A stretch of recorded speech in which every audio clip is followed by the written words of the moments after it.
आता एक महत्त्वाची बातमी समोर येते। पालघरमध्ये सुद्धा आरोग्य व्यवस्थेचे 3:13 वाजल्याचं चित्र आहे। वैद्यकीय सुविधेअभावी महिलेची रुग्णवाहिकेतच प्रसूती झाली। पुरेशा वैद्यकीय सुविधांअभावी महिलेवर ही वेळ ओढावलेली आहे। खराब रस्त्यांमुळे रस्त्यात प्रसूती झाल्याचा आरोप करण्यात येतोय। पालघरच्या वाडा ग्रामीण रुग्णालयामध्ये उपचारांसाठी नेत असताना ही संपूर्ण घटना घडली। सुदैवानं बाळ आणि महिला यांची प्रकृती स्थिर आहे। रस्ता खराब असल्यामुळे महिलेला वेळेवर रुग्णालयामध्ये दाखल करता आलेलं नाही आणि त्याचमुळे तिची रुग्णवाहिकेतच प्रसूती झाल्याची माहिती सध्या समोर येतेय।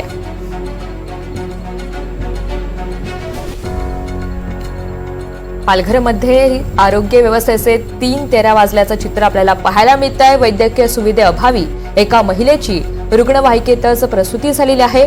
पुरेशा वैद्यकीय सुविधांअभावी ही वेळ ओढावलेली आहे। तसंच खराब रस्त्यांमुळे रस्त्यामध्ये प्रसूती झाल्याचा आरोप करण्यात येतोय। पालघरच्या वाडा ग्रामीण रुग्णालयामध्ये उपचारांसाठी नेत असताना ही संपूर्ण घटना घडलेली आहे। सुदैवानं बाळ आणि महिला यांची प्रकृती स्थिर आहे। प्रतिनिधी मनोज सातवी आपल्याला या सगळ्या संदर्भात अधिकची माहिती देणार आहेत। मनोज, ऋतुजा, वाडा तालुक्यातल्या आबजे गावातली कल्याणी कैलास भोये ही 24 वर्षीय गरोदर महिला प्रसूतीसाठी सुरुवातीला तिला खानिवली येथे पीएचसी मध्ये दाखल करण्यात आलं।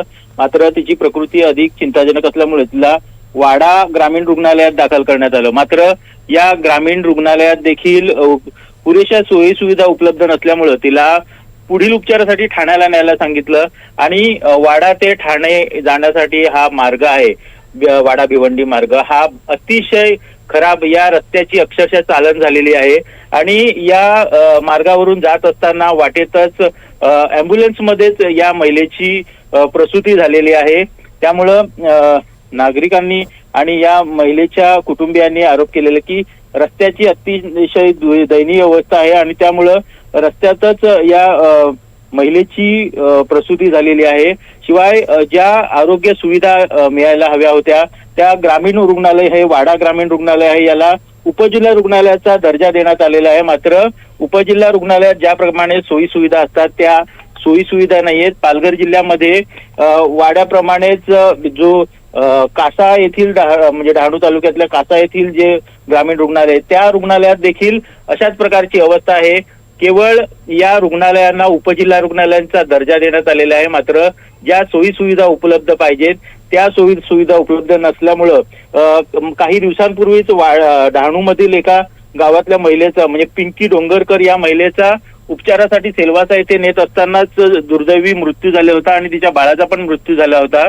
सुदैवाने कालच्या ज्या घटना आहे या ठिकाणी वाड्यातल्या जी महिला आहे तिचं बाळ आणि ती महिला आता सुखरूप आहे, तिच्यावर वाडा ग्रामीण रुग्णालयात उपचार सुरू आहेत। मात्र ही पुन्हा एकदा ज्या पालघर जिल्ह्यातल्या जी आरोग्य व्यवस्था आहे या आरोग्य व्यवस्थेची लखतरं पुन्हा एकदा वेशीवर टांगलेली आहेत आणि मुंबईच्या जवळ असून देखील पालघर जिल्ह्यातली जी आरोग्य सुविधा आहे ती अतिशय दयनीय आहे।